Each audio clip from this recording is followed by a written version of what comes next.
Kita mo nga yan, diba? Kikita mo sa'yo? Kikita mo yan, no? O, ano tawag dyan? Bakal lang yan, eh, diba? Polypropylene yan, ma'am. Eh, paano masasabing matibay yan? Hindi mo nga ma-prove kung matibay. Matibay nga yung top. Oh, kasi hearsay, sabi lang nasabi, diba? Oh. Paano natin yung sabi matibay mo? Salita lang tayo ng salita. O kasi sinasabi mo eh. Sinasabi mo matibay. O, patunayan mo matibay, Brad.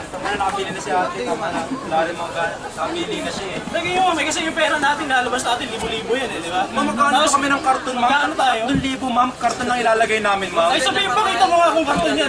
Polypropylene yan, ma'am. Hindi nga makita eh. Ito mo pa ito. Kasi lang yung gamit ma'am ng tapon po. Opo, ang lakad mo man ng ano ma'am. Pero yung sa pagkawalang tapon po, mapinabenda. Maganda mo i-try nyo para malaman nyo talaga. Para ibang design. Pakita mo kasing karton. Gusto mo tapakan ko yung gilid?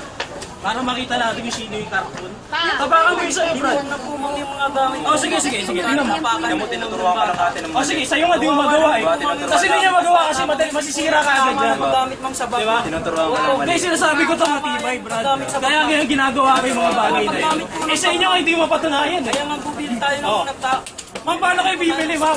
Hindi niya mapatunayan na matibay niyo, ma'am. Try niyo. Sa loob. Ay, paano kaya yun? Hindi nga matibay eh, kasi hindi mo mapatunayan, Brad eh. I-prove mo, Brad. Ito na nga, nakapili na siya mo.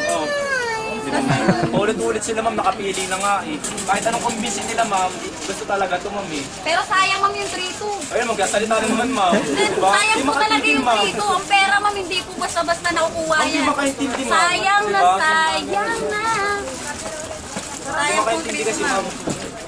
Dahil sa mga taong di nakakaintindi, ma'am eh. Nakapili na ngayong bata, anong pa, ma'am. Dahil pati sa ibang ba gusto niyo ba para makapili siya. Sinugulan niya si ate. Bata, ma'am.